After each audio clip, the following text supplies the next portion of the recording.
جو کہ ایک ملٹری پیکٹ کیا گیا ہے، جیسے اسپرنگ آف پرلز ہے جس میں کہ چائنا، پاکستان، بنگلہ دیش، میانمار یہ ممالک ہیں، اور دوسری طرف اسپرنگ آف الائنس ہے جو کہ امریکنز کی دوسرے بلاک ہو گیا، اس کا ہو گیا، انڈیا ہو گیا، فلپین ہو گیا، جاپان ہو گیا، آسٹریلیا ہو گیا، ساؤتھ چائنا کے سی کے حوالے سے میں بات کر رہا ہوں. تو یہ، اور اسی طرح اگر آپ رشین اور چائنیز کو دیکھیں، Russian relation with Iran, S C O کو اگر آپ دیکھیں، شنگھائی کوآپریشن آرگنائزیشن کو دیکھیں، پاکستان کی پوزیشن اس میں دیکھیں، تو یقیناً ہم اس وقت دونوں سائڈ پر تقریباً بیلنس کر کے چلنے کی کوشش کر رہے ہیں.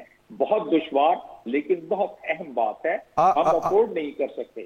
بالکل ٹھیک ہے. آخری میں آپ سے جو سوال پوچھنا چاہ رہا ہوں وہ ہے کہ نواز شریف صاحب اگرچہ ایک نجی دورے کے اوپر چائنا میں ہیں، یہ کوئی بیک ڈور ڈپلومیسی ہے؟ یہ انگیج کیا ہے ہم نے چائنا کو؟ کیونکہ بظاہر ہمیں لگ رہا ہے، نظر آ رہا ہے بطور ایک عام شہری کے، ایک عام پاکستانی کے، سی پیک جو ہے اس پر پاکستان کی طرف سے بھی اتنی کوئی گرم جوشی نہیں ہے، نہ چین کی طرف سے، جو آج سے کوئی 10-12 سال پہلے جس طرح ہمیں چیز نظر آ رہی تھیں کہ بڑی تیزی سے کام ہو رہے تھے، سڑکیں بن رہی تھی، جال بچ رہے تھے، ایکسٹرا جو ہے وہ بجلی کے کارخانے لگ رہے تھے کہ سی پیک کے اوپر جب انڈسٹریل زون بنیں گے تو یہاں پر بجلی کی کھپت ہوگی.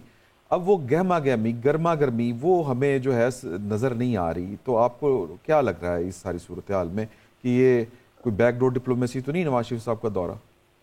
نہیں، نواز شریف کا دورہ تو ظاہر ہے ان کا بیک ڈور ڈپلومیسی کو کسی تصور کیا جا سکتا ہے، اور کیونکہ ان کی اہمیت اپنی جگہ پر ہے، 3 مرتبہ پرائم منسٹر رہ چکے ہیں اور ان کے بھائی پرائم منسٹر ہیں، تو وہ اہمیت تو اپنی جگہ پر ہے، اور اس کے وہ یقیناً اس ڈپلومیسی کو فارمل طور پر تو نہیں لیکن انفارمل طور پر کر سکتے ہیں وہ، اور کر رہے ہیں. لیکن پیپل ٹو پیپل ڈپلومیسی جو ہے اس کا ایک بہت بڑا اثر ہوتا ہے. نواز شریف بہرحال ایک شہری ہے پاکستان کے، ان کی اہمیت اپنی جگہ پر ہے، تو اس کا یقیناً فرق پڑنا چاہیے. اور رہا بات سوال سلو ہونے کا، سی پیک کے سلو ہونے کی ایک وجہ نہیں ہے، کچھ وجوہات ہیں، جس میں سب سے بڑی وجہ یہ ہے کہ جو ایگریمنٹس ہم نے کیے تھے اس ایگریمنٹس میں ایسے خد و خال تھے جس پہ کہ ہم خود بھی پورے نہیں اتر سکے، اور جس طریقے سے اور چائنیز کو اس پہ شکایت رہی ہے ہم سے، Chinese council general, Chinese ambassador نے اس چیز کا ڈپلومیٹک طریقے سے میرے پرائیویٹ مجھ سے گفتگو میں بھی اس کا ذکر کیا ہوا ہے، اور کافیوں سے ذکر کیا ہوا ہے انہوں نے.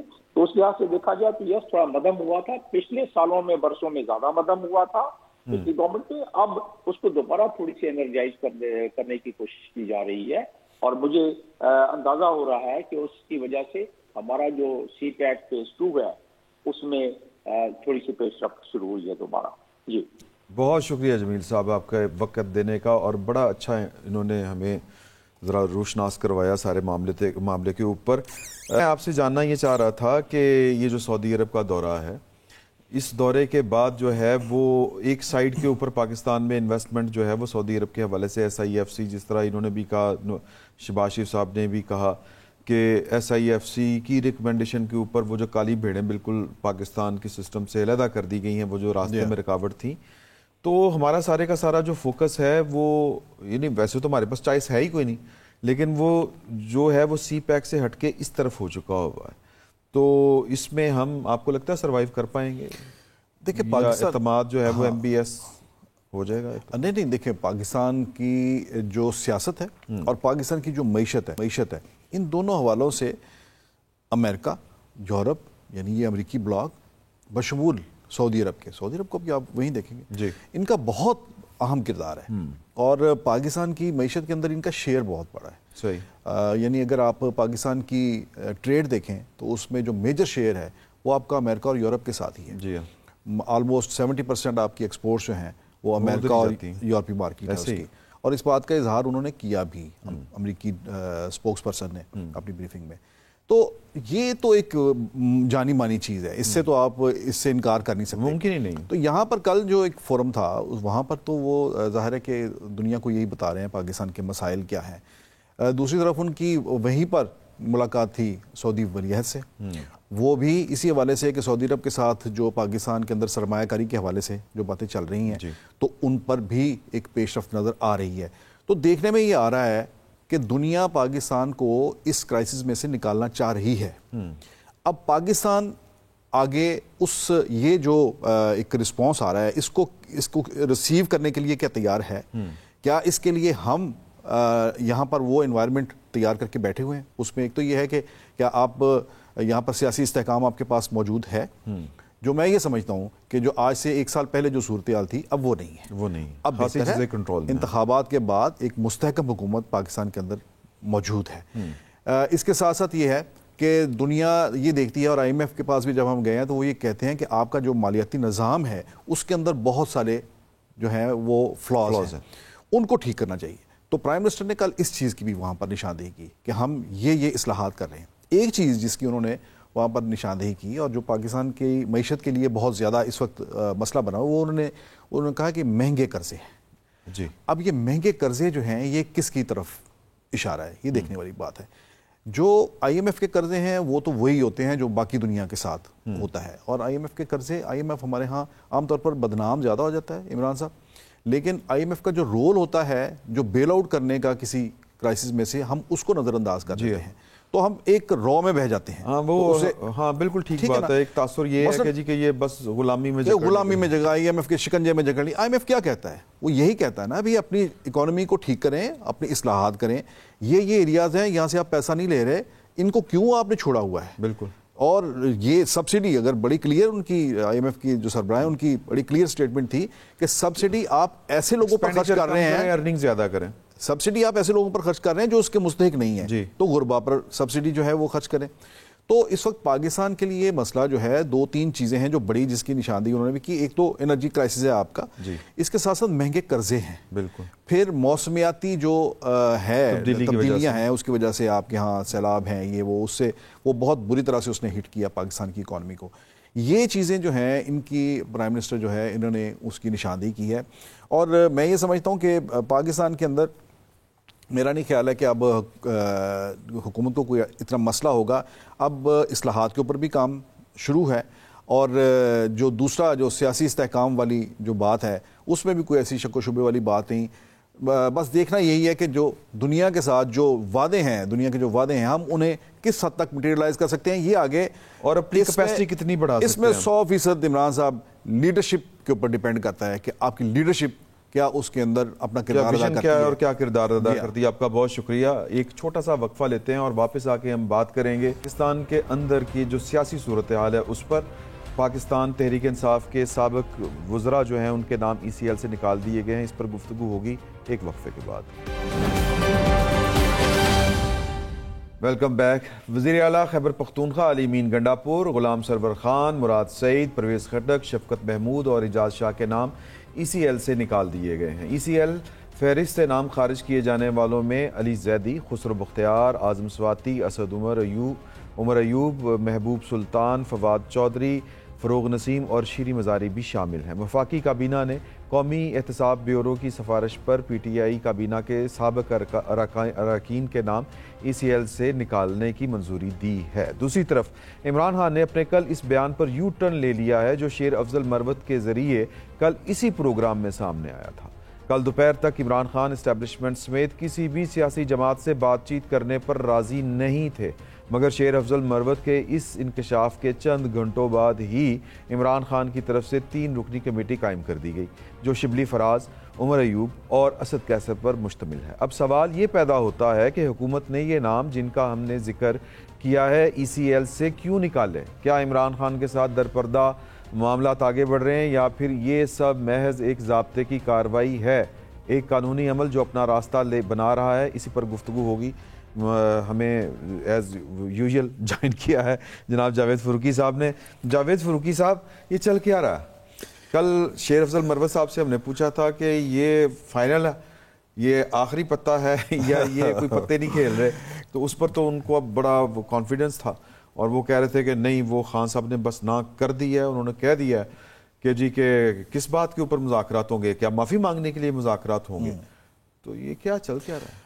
خان صاحب کی سیاست مجموعی طور پر جب سے آپ دیکھیں اسی طرح کی ہے، متلون مزاج ہے۔ صبح اگر ایک بات ہوتی ہے تو شام کو کچھ اور ہوتی ہے۔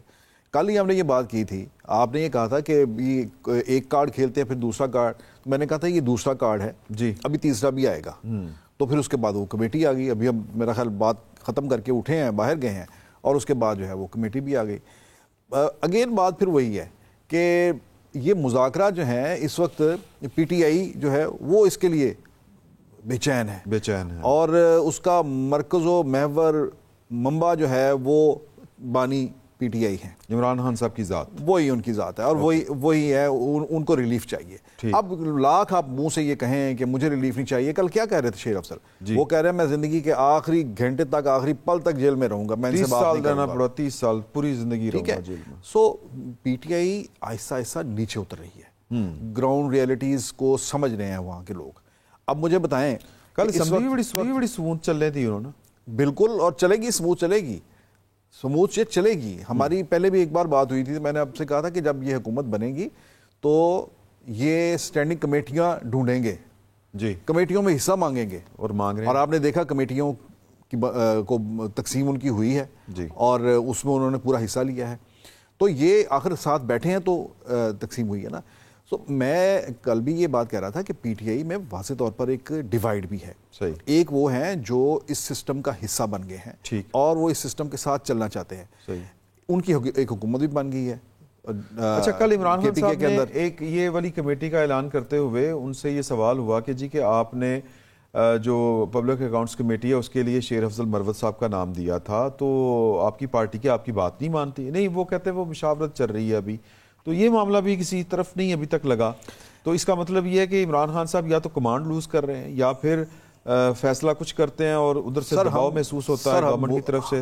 ہم میرا خیال بھول جاتے ہیں، جی آپ کو یاد ہے پنجاب کے اندر ہی لے لیں، ہم پنجاب کے اندر جو حکومت تھی کتنے یہاں پر انفارمیشن منسٹر آئے تھے اور چینج ہوئے تھے؟ ہاں جی، بڑے آئے تھے۔ وہ ایک بات تو فیاض چوہان جو تھے وہ بیچارے پریس کانفرنس کر رہے تھے، تو پریس کانفرنس میں رپورٹرز نے بتایا کہ آپ کی وزارت نہیں رہی۔ جی بالکل، تو قبلہ یہ تو وہاں پر شمشان بخاری صاحب آئے، شمشان بخاری صاحب ہی ہے۔ شمشان بخاری صاحب کا قصور یہ تھا کہ آپ اتنے زور سے ہٹ کیوں نہیں کرتے، یعنی بدتمیزی نہیں کرتے، یہی بات تھی۔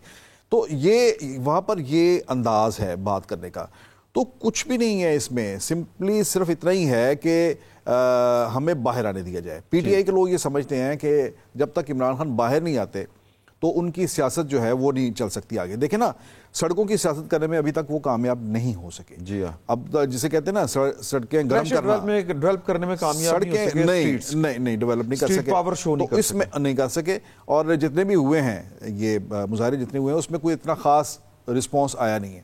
تو اس میں ان کا خیال یہ ہے کہ جب تک یہ خان صاحب باہر نہیں آتے اس وقت تک یہ مومنٹم نہیں بن سکتا۔ لیکن مجھے یہ بتائیں کہ یہ کیسے باہر آئیں گے؟ وہ جو ایف آئی آرز ہیں، جو مقدمے ہیں عدالتوں میں، وہ کہاں جائیں گے؟ ایک مقدمہ اور بھی ہے سر، ایک مقدمہ وہ ہے جس کی آج سپریم کورٹ نے ہیئرنگ کی ہے 6 ججوں کا خط، اس کا کوئی پولیٹیکل، اس کا کوئی امپیکٹ جو ہے وہ پاکستان تحریک انصاف کوئی امید لگا کے بیٹھی ہے کہ شاید کوئی ادھر سے کوئی خیر پڑ جائے ہمیں؟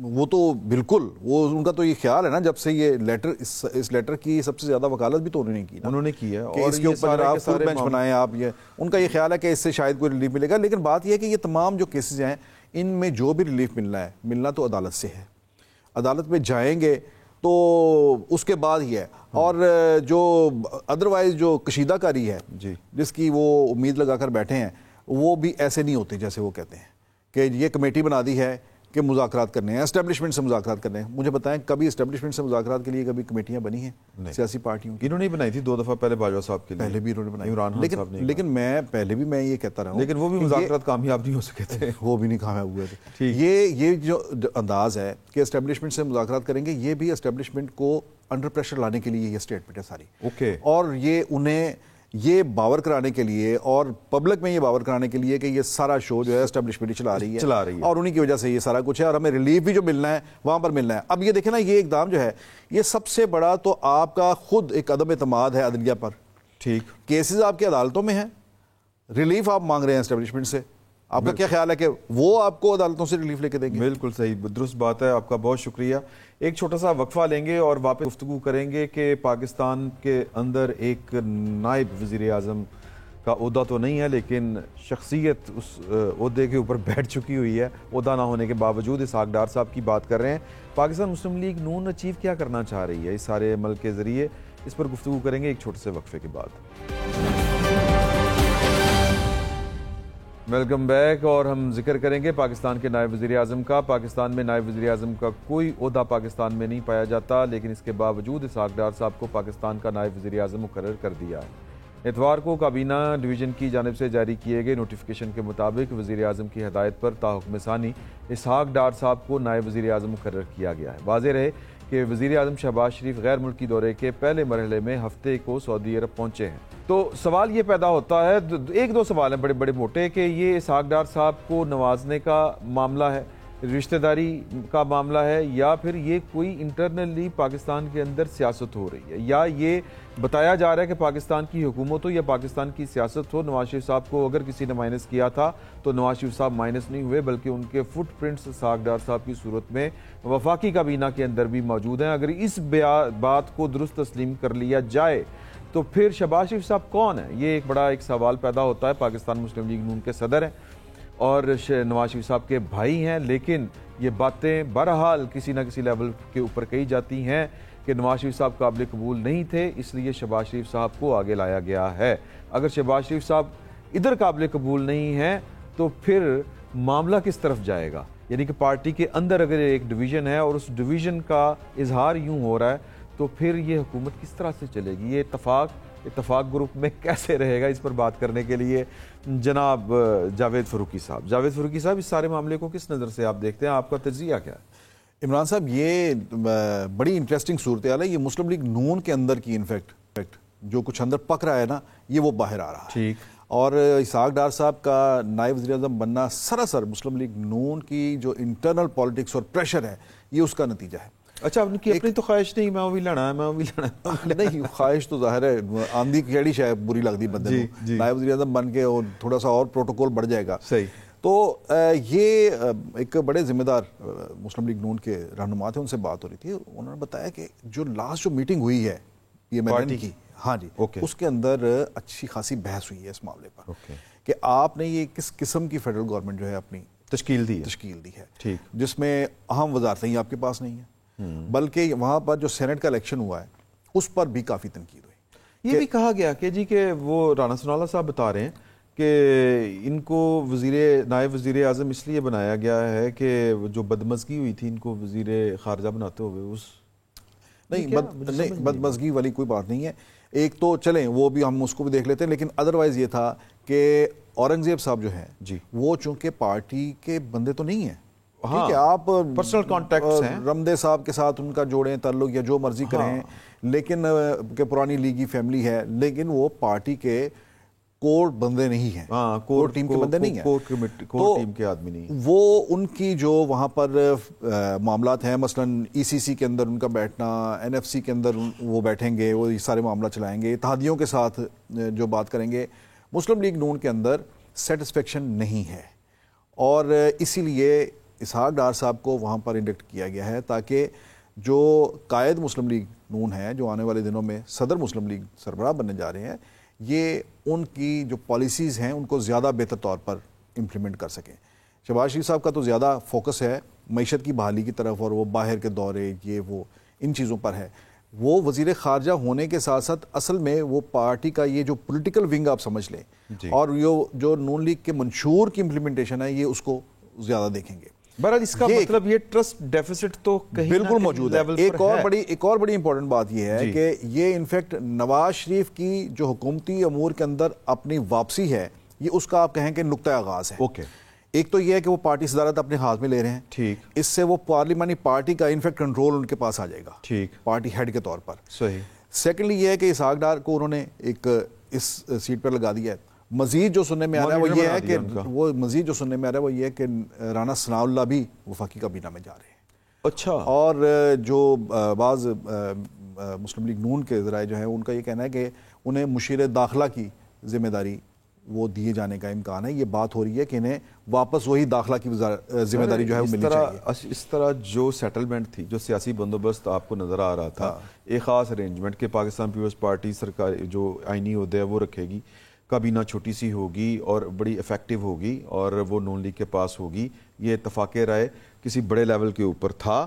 تو پھر اگر یہ چیزیں انڈکشن ہوتی ہیں اس طرح کی کہ جس طرح تو وہ اتفاق رائے بھی ہلے گا، تھوڑا سا ہلے گا، تو پھر بالکل ہلے گا. پھر مذاکرات اب اتفاق رائے کہ اس کو کس طرح سے سنبھالتے ہیں، پھر مذاکرات اس طرف تو نہیں کرنے پڑ جائیں گے. تو پھر یہ ساری چیزیں جو ہے وہ آپ سمجھدار ہیں.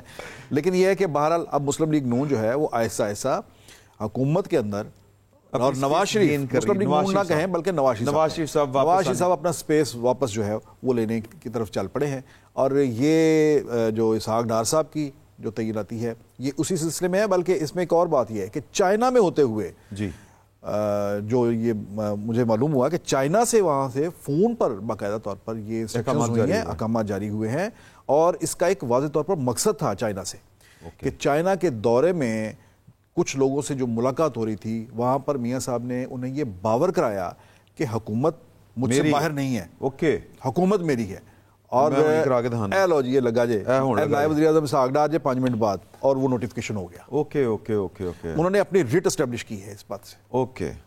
ٹھیک، اب یہ بات تھوڑی سی ذرا اینگل ہی مختلف ہو گیا نا اس بات کے بعد. یعنی اس بات کے بعد مطلب یہ ہے کہ یہ انٹرنیشنلی جو چیزیں مینج ہو رہی ہیں اس میں چائنا جو ہے وہ اپنا انٹرسٹ دیکھ رہا ہے کہ میرے مفادات کا تحفظ کون کر سکتا ہے، کیسے کر سکتا ہے. آپ یہ اس کہانی کا نام دے سکتے ہیں نواز شریف ان ایکشن، نواز شریف کی واپسی. چلیں جی، انشاءاللہ کل آپ کی پھر خدمت میں حاضر ہوں گے نئے واقعات اور نئے دوستوں کے ساتھ. فی الوقت اتنا ہی، بہت بہت شکریہ.